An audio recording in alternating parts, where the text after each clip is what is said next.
Good afternoon. I love this weather. As I was driving up here, all I was thinking about was I really would love to be on the beach.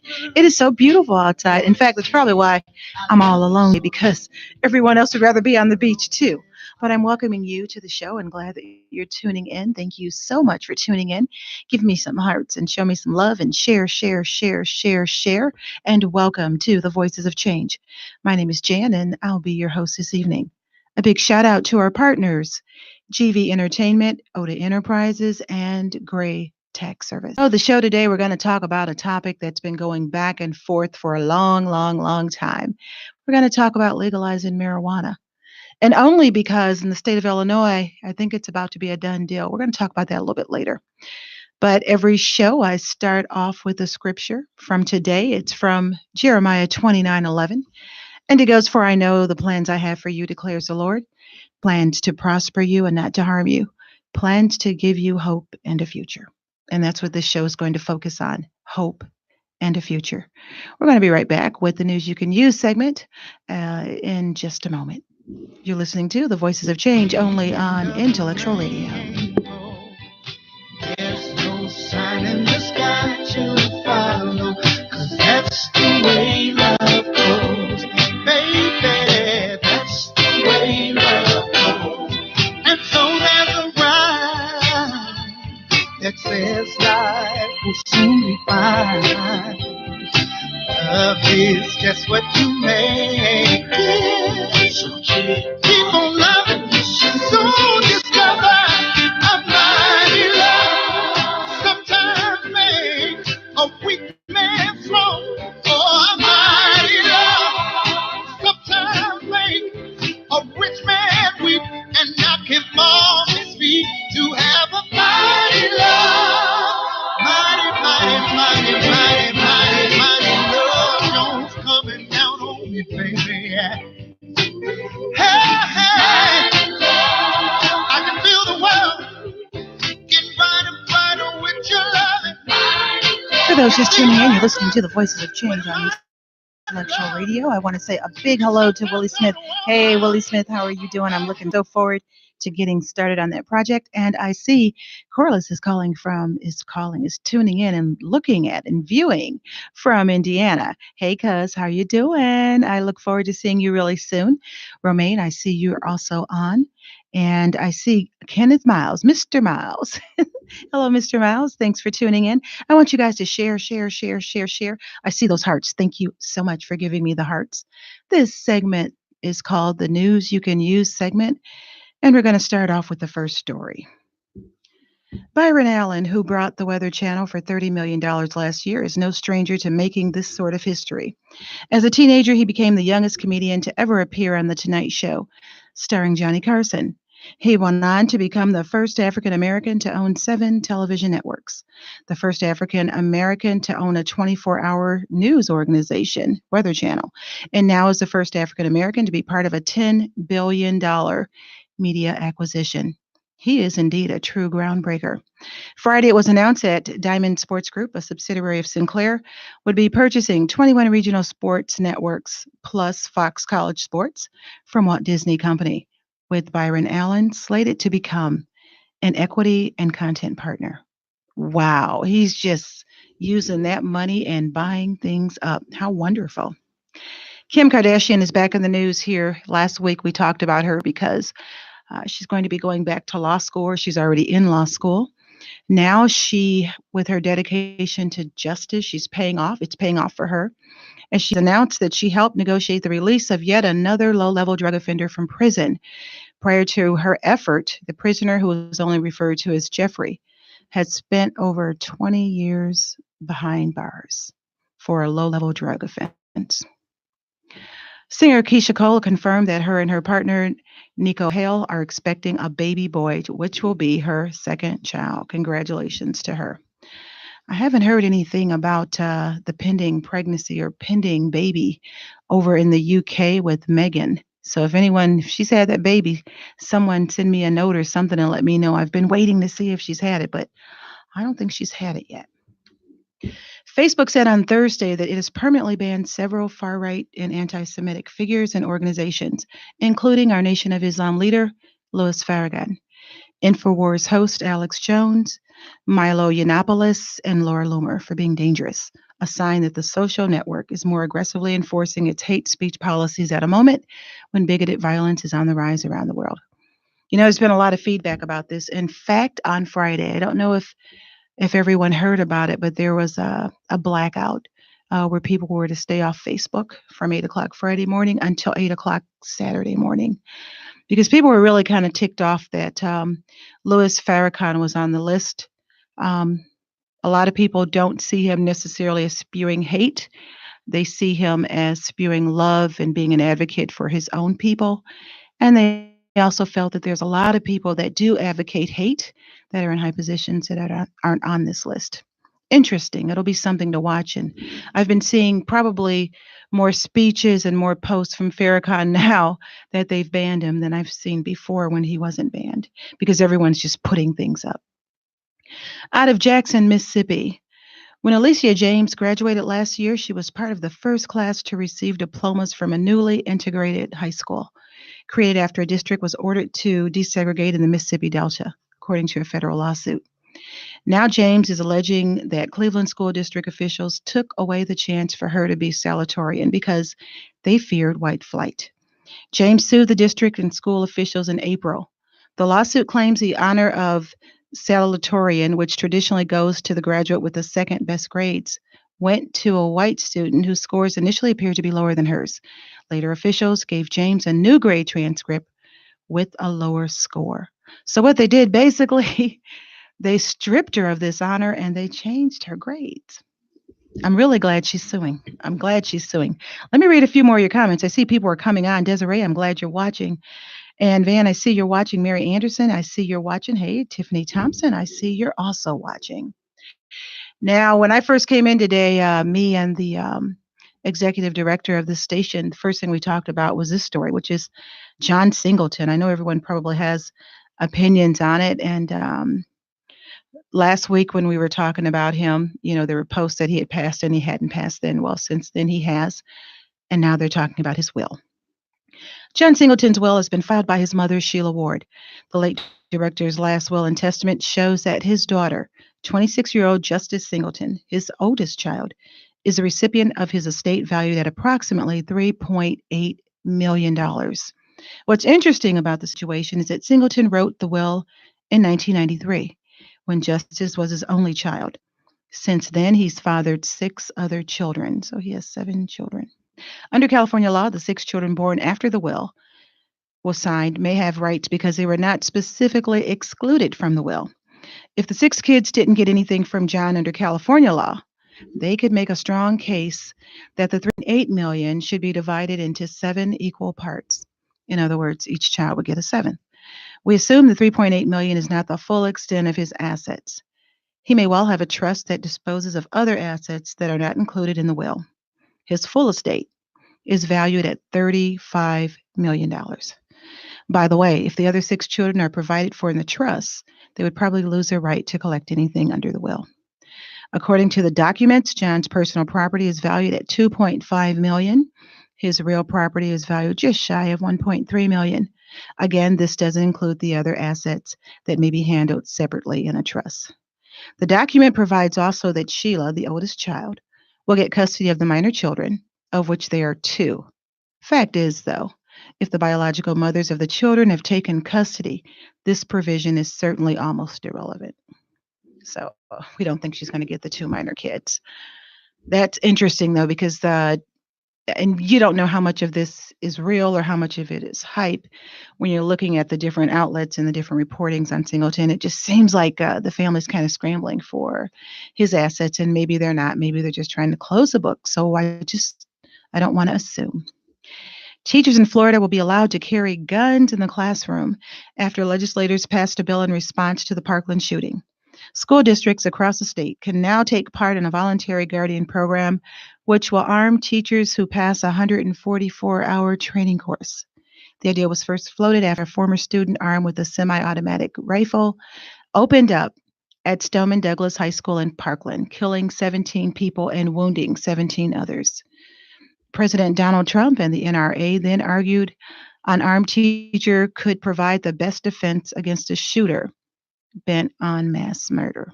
How do you feel about teachers being armed with weapons?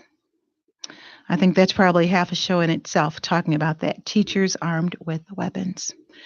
Right here at home out of Waukegan, two people are dead and two others are still missing and presumed dead after a large explosion at a silicon plant in Waukegan Friday night. Daylight revealed the devastation after the large explosion tore apart the AB Specialty Silicones plant near Sunset Avenue, killing one worker while leaving two others missing and presumed dead. A second victim died later at the hospital. It took crews several hours just to begin a slow search of the front of the building, which is where they concentrated their search efforts. It was a long task, and they're in the process now of trying to find those two people. So we're hoping it looks like now it's just a search, but who knows? We'll just have to see. Out of the Kentucky Derby, I know everyone was had their hats on, and there were all kind of parties going on last night, and everybody that was the Kentucky Derby was something. I've never really been to Louisville to actually go to the Derby. Something I'll have to do. Maximum Security led all the way in the Kentucky Derby on Saturday, only to become the first winner disqualified for interference in the race's 145-year history. After a long wait, Long Country House was declared the winner. Country House, a 65 to 1 shot, finished second in the slot before an objection was raised, causing a lengthy delay, while stewards repeatedly reviewed several angles of video footage before he was elevated into the winner's circle. The stunning outcome gave Hall of Famer trainer Bill Mott his first Derby victory at age 65. Jockey Flavian Pratt, who originated the claim of foul, also won his first Derby. Can you believe that? Maximum Security was booted out and disqualified, and Country House won. Interesting. Two Florida parents have lost custody of their young son and could face neglect charges over their decision to discontinue the child's potentially life-saving cancer treatment. 3-year-old Noah McAdams was diagnosed with acute lymphoblastic leukemia in early April and struggled through chemo, according to his mother. After further testing, his parents believed the cancer was gone and left Florida. They left Florida to seek a second medical opinion in hopes of saving their son from the side effects of going through additional chemo treatments that are considered to be part of a standard course of treatment. They claimed he was thriving under the care of a different doctor who used alternative treatments. Noah's parents choose to end chemotherapy, but the state of Florida stepped in when they didn't show up for a scheduled treatment. Officials tracked the couple down in Kentucky and filed an emergency order that allowed them to remove the 3-year-old from their home. Noah is now in the custody of his grandparents. This story.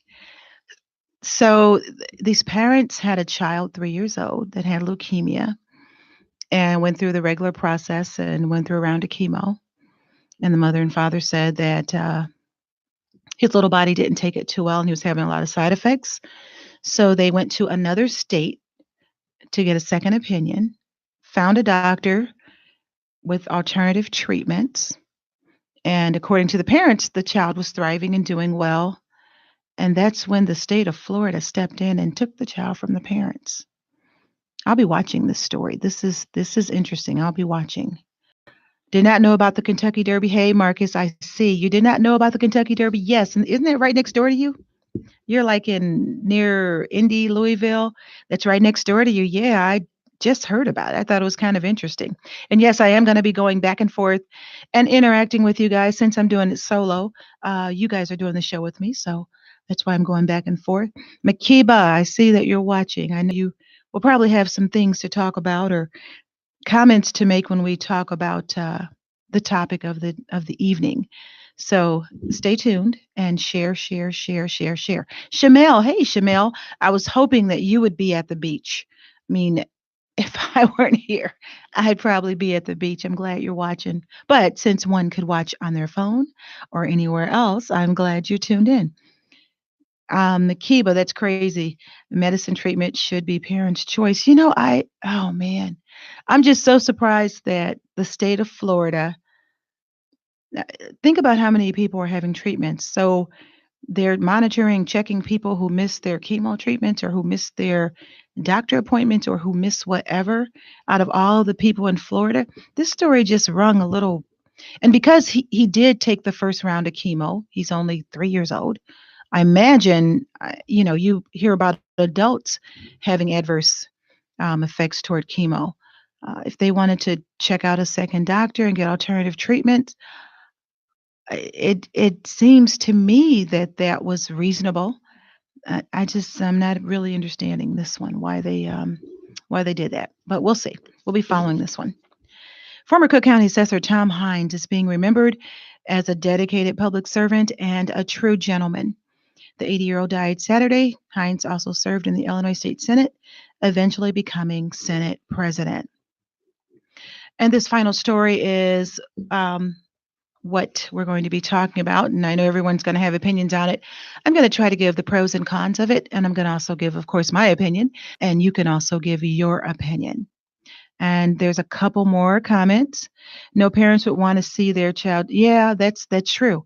And you know how chemo wrecks, it just wreaks havoc oftentimes on the body by trying to destroy the cancer cells. It destroys normal cells and the adverse effects. And a 3-year-old, I just don't see what the problem was with the alternative treatment, particularly if he was thriving. So, hypothetically, if Dr. Sebi was still living and they went to the Honduras and did the alkaline cleanse and he was thriving, they would have arrested the parents and took the boy and gave the boy to anyway.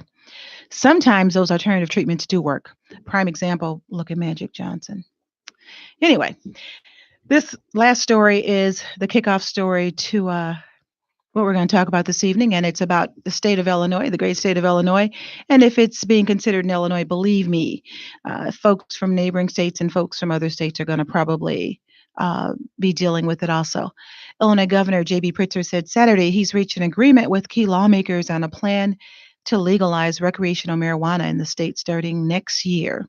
The legislation would allow adults 21 and older to legally buy cannabis for recreational use from licensed dispensaries. Illinois residents could possess up to about an ounce of marijuana, while non-residents could possess about half an ounce. The measure also would automatically expunge some marijuana convictions. If it passes, Illinois would join 10 other states, including neighboring Michigan, in legalizing recreational marijuana. While the Illinois law would take effect January 1st, the first license for Illinois growers, processors, and dispensaries wouldn't be issued until May and July of 2020, the governor's office said. And that's the news you can use. And we're going to kick off the next segment talking about the pros and cons of legalizing marijuana in the great state of Illinois. I really have a feeling that it probably will be legalized. Me personally, I'm not an advocate of it, and I'm totally against it. There's a lot of pros for it, and there's some cons for it. And I'm sure you have your own opinion, but just stay tuned and take a listen. We'll be right back after a quick break on the news you can use, Voices of Change.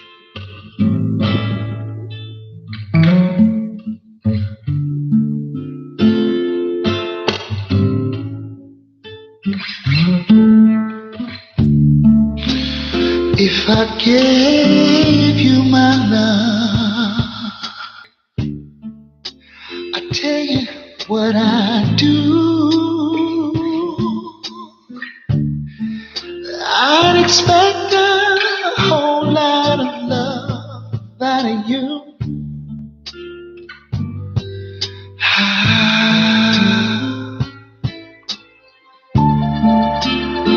You got to treat me good, and I'll be good to you.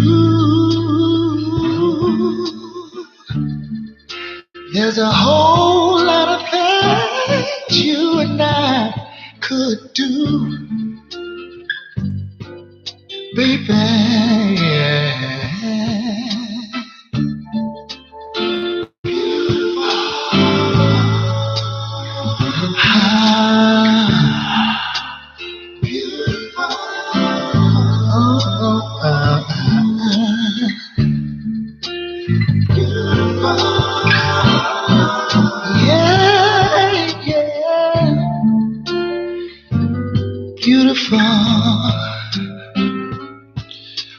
you get right down to it, yeah,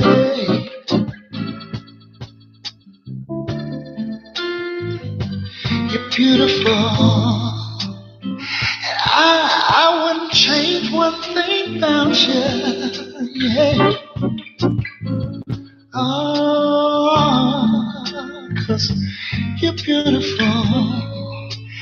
I don't mind telling the world about you, yeah.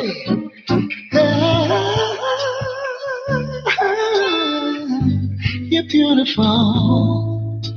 And what about the way you love me? And the way you squeeze me.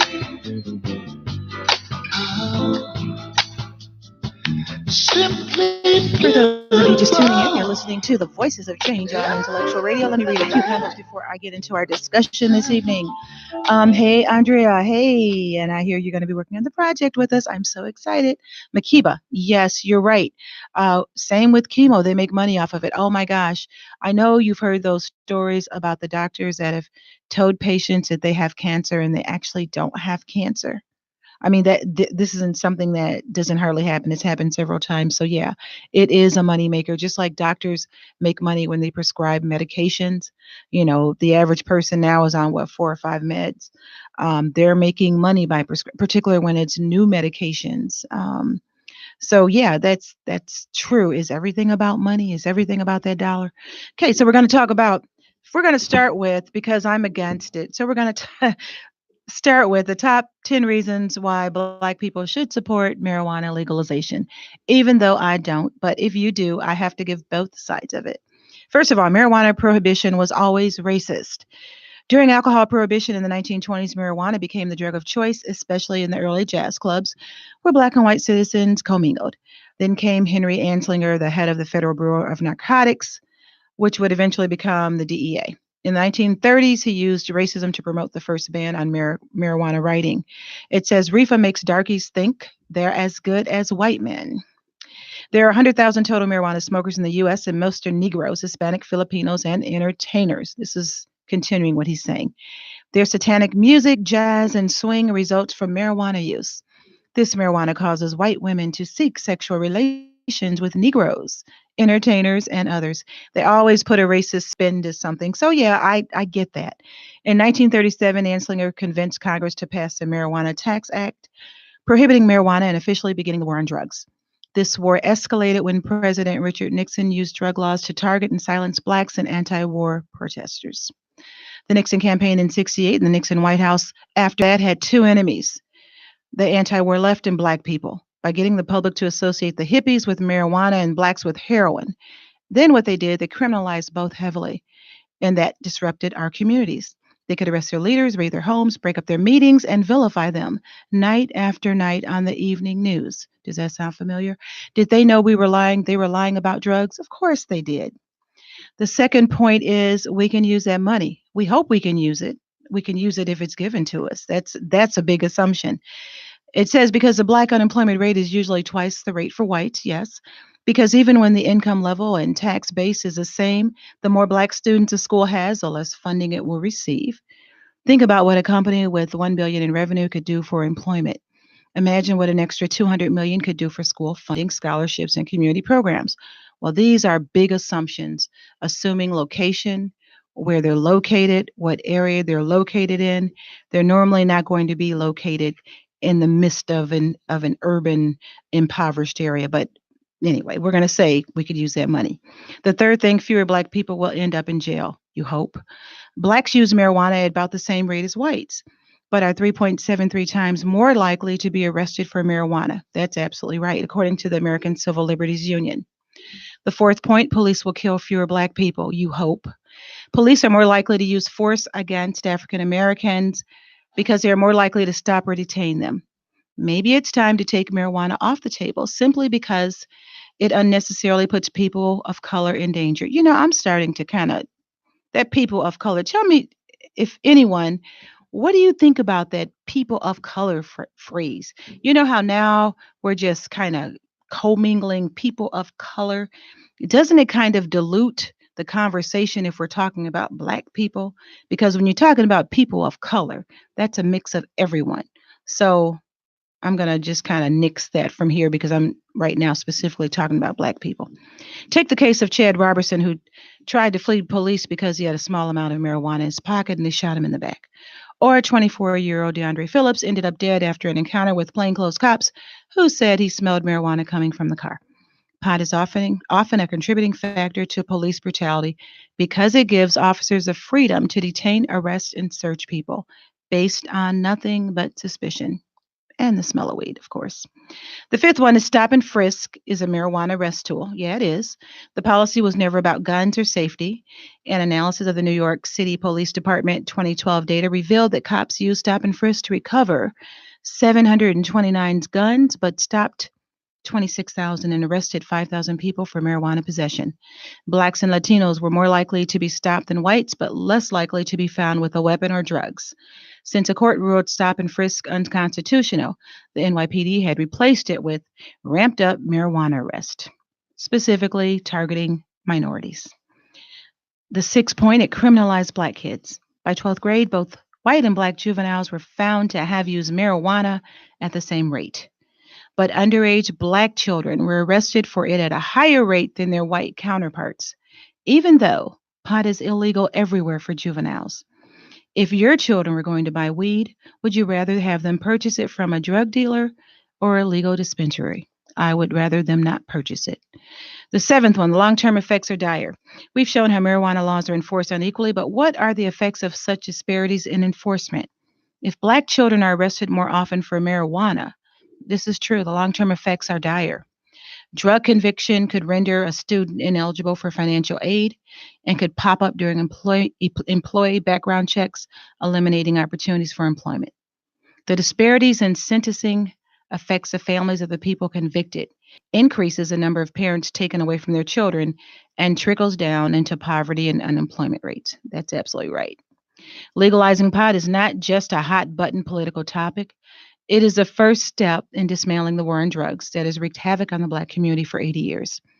Marijuana prohibition affects more than the people who partake of the substance. It is a critical issue that touches the lives of everyone in Black America. Plus, when weed becomes a legal drug, this is supposed to be a joke. When weed becomes a legal drug and Snoop Dogg becomes to marijuana what Colonel Sanders is to chicken, the Super Bowl commercials are going to be lit. Ha, ha, ha. Okay, so reasons not to legalize marijuana. Oh my gosh, here we go. First of all, let me look at what some of the people are saying. Okay. Hey, Elliot, I thought you were doing some kind of a show tonight. I see Elliot's watching too. Okay, so now we're going to talk about the reasons not to legalize marijuana. So, and everyone probably knows that I am one to be an advocate of not legalizing marijuana for recreational use. Medicinal, fine. Recreational, absolutely not.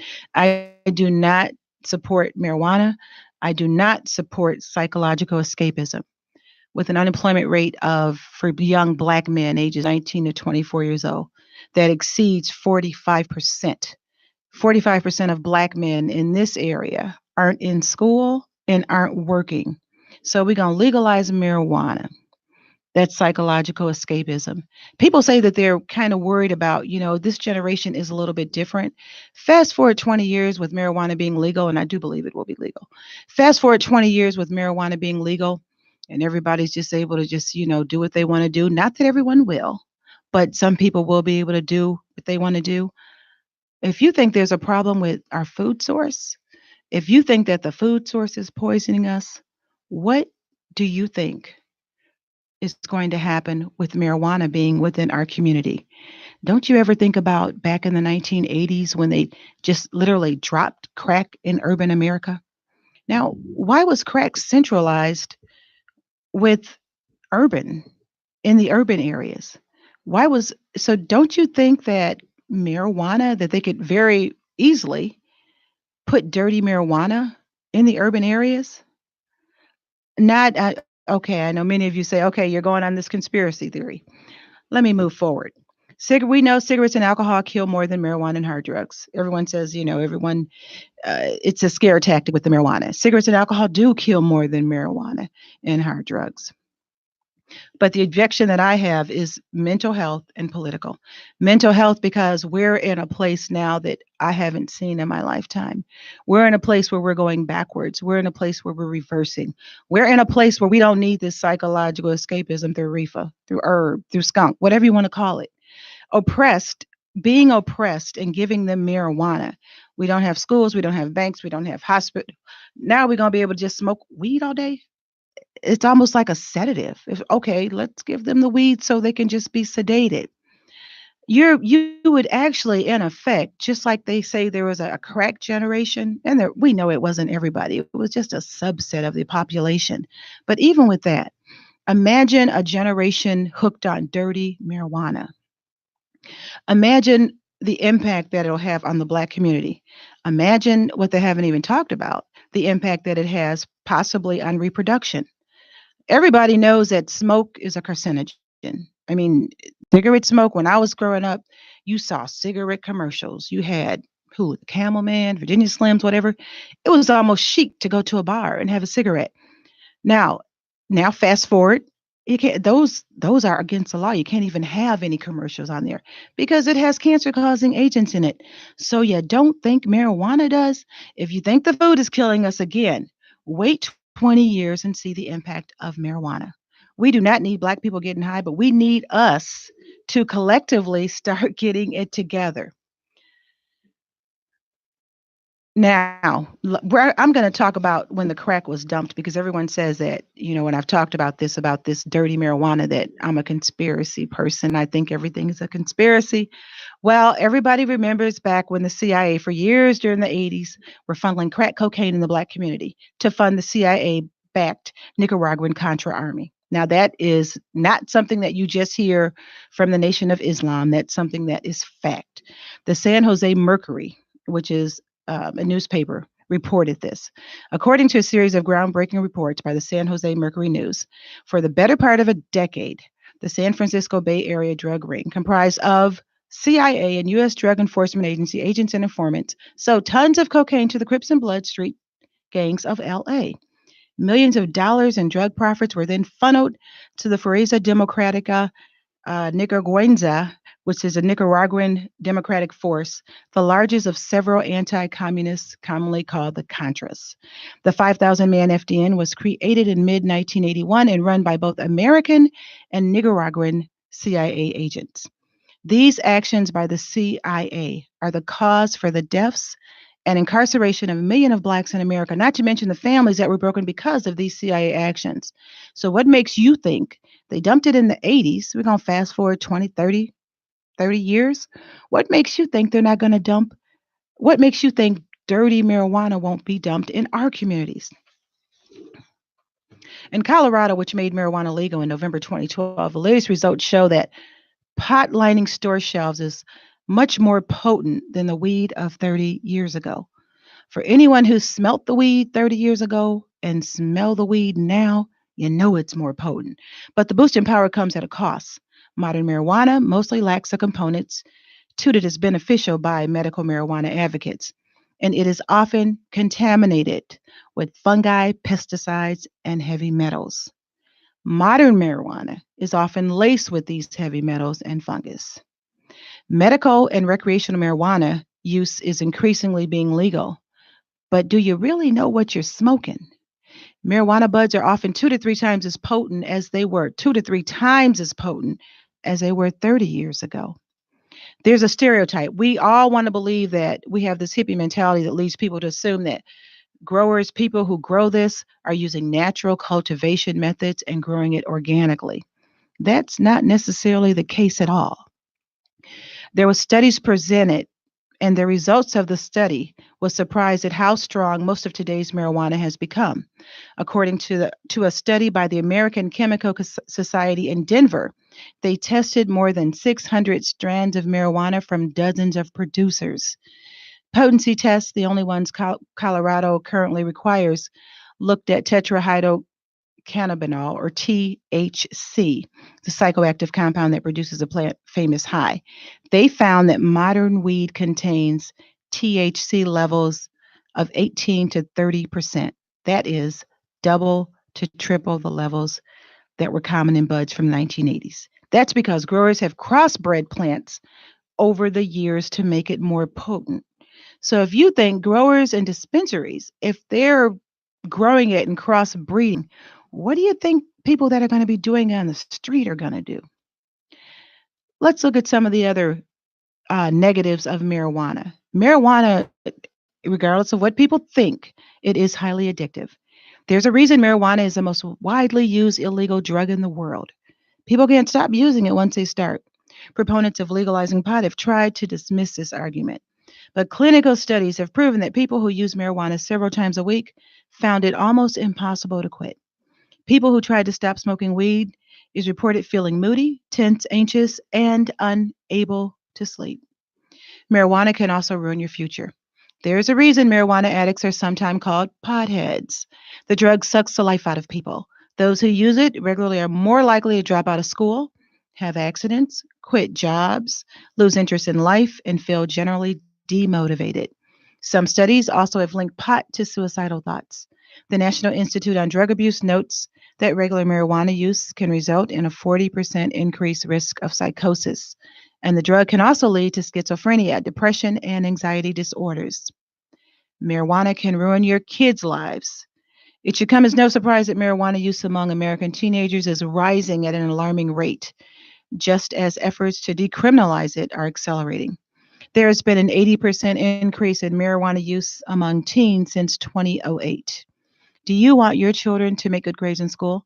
Then you should know that one study proved that teens who smoke pot regularly lost as much as 8 points in their IQs, and they did not recover the intellectual ability when they became adults.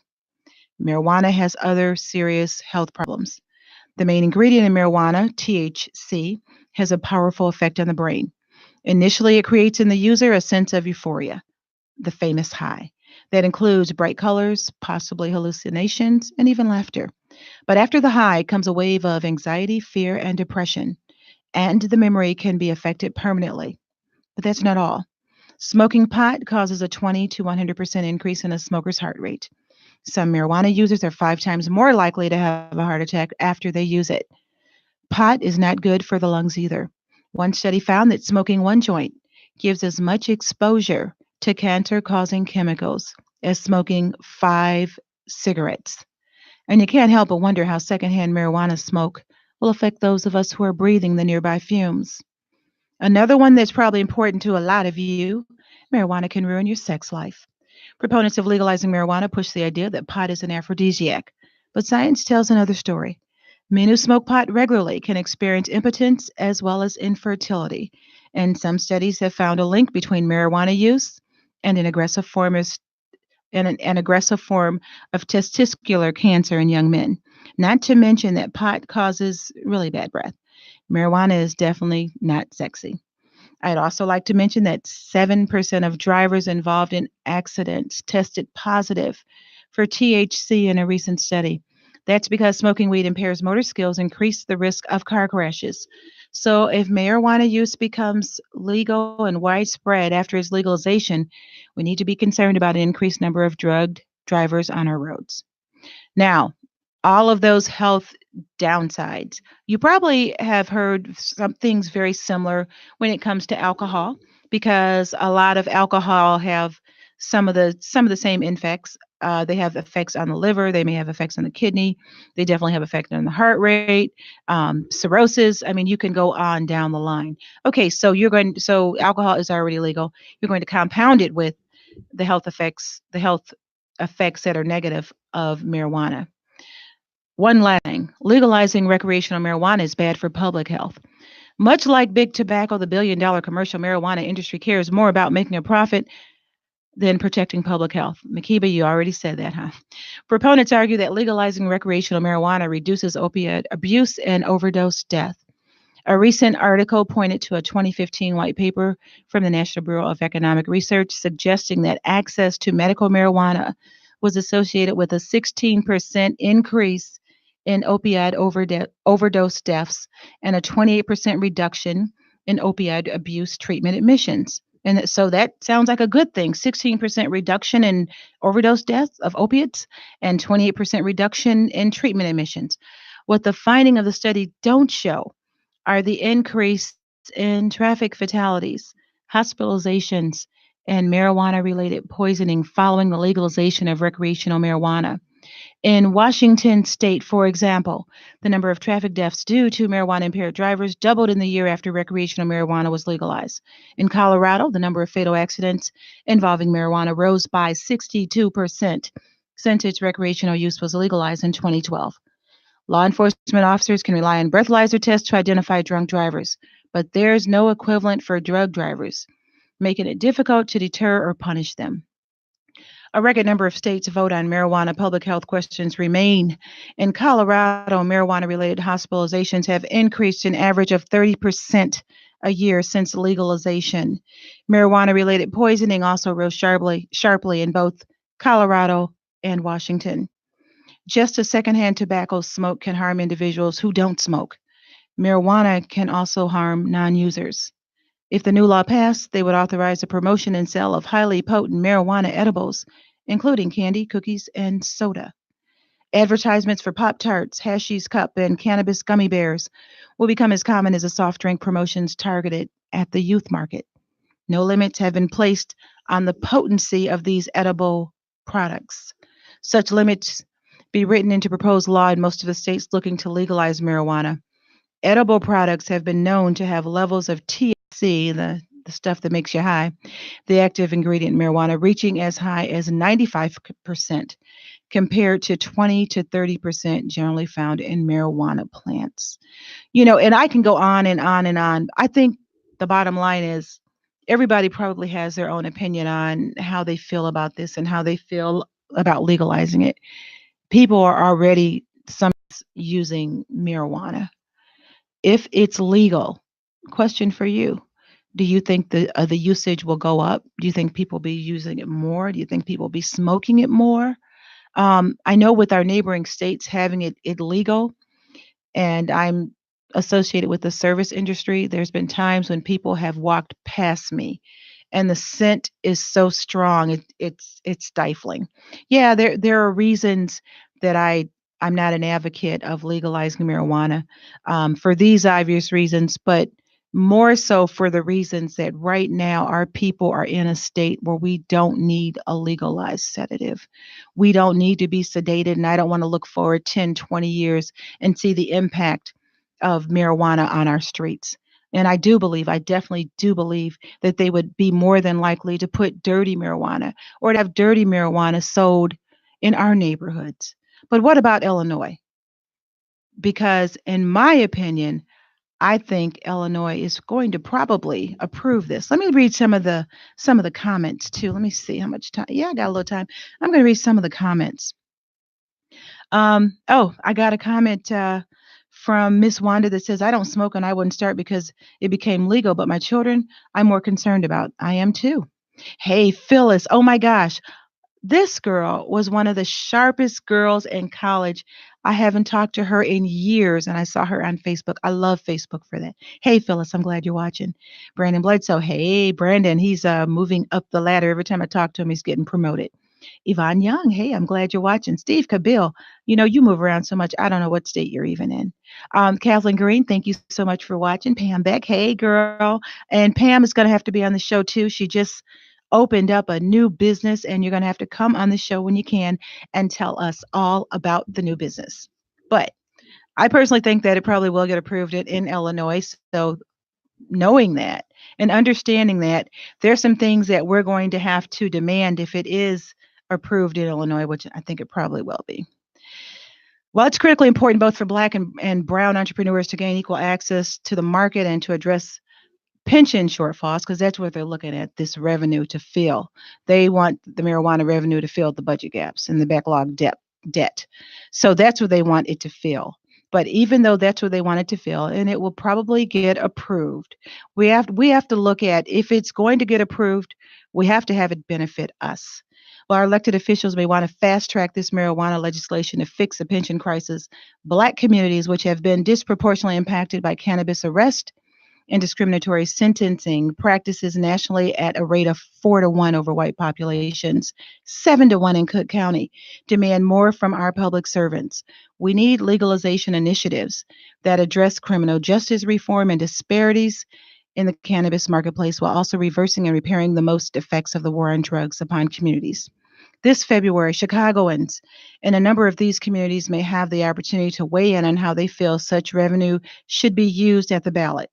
The Black Roots Alliance in Chicago, NORML, delivered signatures in November 2018 to the Chicago Board of Elections, demanding that the February 2019 municipal election ballot include a referendum question asking voters in wards across Inglewood, Garfield Park, and Austin.